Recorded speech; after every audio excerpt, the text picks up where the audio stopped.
Shalom, selamat pagi, happy SWOT family yang dikasihi Tuhan Yesus.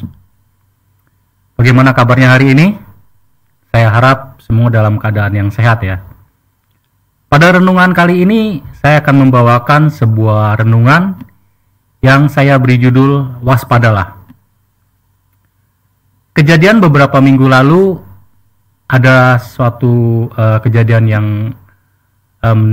terjadi pada saya, di mana nomor WA saya itu dibajak atau diambil oleh orang lain.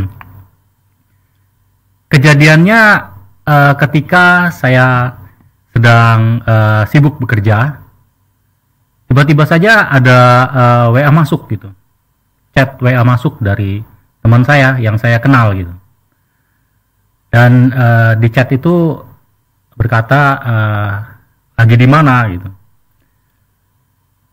Dan pada saat itu saya tidak langsung menjawab ya, karena saya memang lagi sibuk gitu. Dan berselang waktu saya sautin juga gitu, bagaimana kabarnya, ada di mana kamu sekarang gitu kan. Terus dia reply gitu, minta tolong saya salah masukin nomor WA kamu gitu. Nah, saya tahu tuh orang gitu, maksudnya itu teman saya, dan tanpa berpikir panjang lagi tiba-tiba saya membantu tuh teman saya ya, saya kasih itu kode verifikasinya gitu, dan saya memang gak ngeh gitu. Dan saya begitu sadar, begitu saya lihat WA, wah ternyata WA saya udah berbalik gitu, berpindah tangan gitu.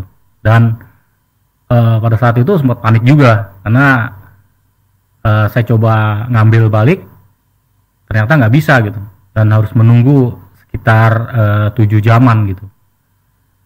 Dan kondisi itu saya coba menghubungi orang-orang yang bisa saya hubungin gitu ya, untuk memberitahu. Juga saya coba lapor polisi, coba untuk ke bank untuk memblokir rekening dia ya, juga ke hubungi provider. Ternyata semua itu percuma aja gitu ya, karena pada dasarnya sih mereka butuh bukti gitu kan.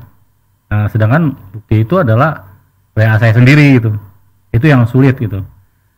Dan berselang sekitar 3 jaman tuh saya baru bisa memverifikasi WA saya, itu pun lewat call verifikasi gitu. Dan ketika verifikasi itu pun saya masuk, tapi tidak bisa untuk verifikasi yang kedua, dan akhirnya ya dia juga balik lagi ke verifikasi awal, dan dia akhirnya tergantung juga gitu. Mungkin itu suatu kecerobohan saya ya, karena pada saat itu saya juga tidak berpikir lebih lanjut gitu. Dan di sini saya mendapatkan suatu gambaran dari peristiwa tadi, atau ilustrasi lah, di dalam 1 Petrus 5 ayat 8, yang mengatakan bahwa sadarlah dan berjaga-jagalah. Lawanmu si iblis berjalan keliling sama seperti singa yang mengaung-ngaung dan mencari orang yang dapat ditelannya. Memang kejadian yang saya alami tidak secara langsung berhubungan, tapi ini saya mendapat suatu gambaran atau ilustrasi saja apa yang dapat saya ambil suatu faedahnya lah. Ada beberapa poin ya yang mau saya sampaikan. Poin pertama adalah sadarlah. Sadarlah, kata sadar berarti kita tidak boleh lengah ya. Itu jangan lengah. Tidak boleh terlena dan tidak boleh mengantuk. Selalu waspada gitu. Diibaratkan sebagai seorang gembala, dia selalu menjaga kawanan domba-dombanya. Dia selalu waspada terhadap domba-dombanya. Dari binatang buas yang akan mencelakai domba-dombanya gitu. Dia selalu waspada gitu. Kalau kita lihat sebagai seorang prajurit dalam peperangan, dia itu juga tidak boleh lengah sedikit pun dan harus sadar bahwa musuhnya itu selalu ada di sekitarnya dan dia akan siap sedia gitu. Begitu juga dalam kehidupan sehari-hari ya. Terkadang kita tanpa sadar kita juga lengah dan terjerat oleh tipu muslihat iblis. Bisa disebabkan oleh kesibukan kita. Mungkin kita banyak kerjaan gitu ya, yang membuat konsentrasi kita itu tidak fokus ke satu hal, tapi ke banyak hal gitu. Mungkin juga pada saat itu kondisi emosi kita, psikis kita, mungkin kita lagi tertekan atau lagi stres gitu ya. Dan apapun itu, si jahat itu akan mencari kondisi tersebut untuk menjerat kita gitu. Dan yang poin kedua adalah berjaga-jagalah. Kalau tadi poin pertama adalah sadarlah, ini berjaga-jagalah. Berjaga-jagalah berarti kita selalu tetap waspada, siap sedia untuk menghadapi serangan lawan. Siap siaga tidak hanya dalam situasi bahaya, tapi dalam situasi apapun kita selalu siap siaga. Hal ini tergambar dari perumpamaan 5 gadis bijak dan 5 gadis yang bodoh dalam Matius 25 ayat 1 sampai 13 itu menceritakan bahwa bagaimana 5 gadis bijak ini selalu siap gitu dan selalu terjaga gitu dengan mempersiapkan apa yang sudah dibawanya, minyaknya selalu ada. Dan dia tidak tertidur, dia selalu terjaga gitu.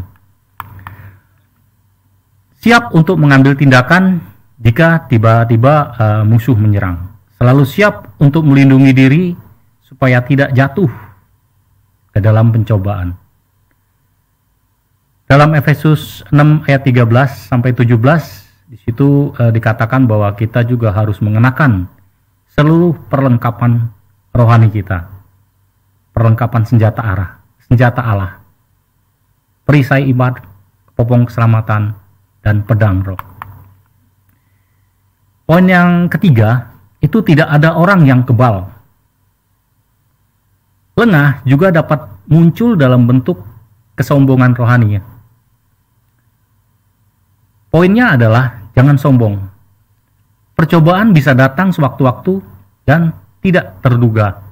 Sedikit saja kita lengah, kita pasti akan jatuh ke dalamnya.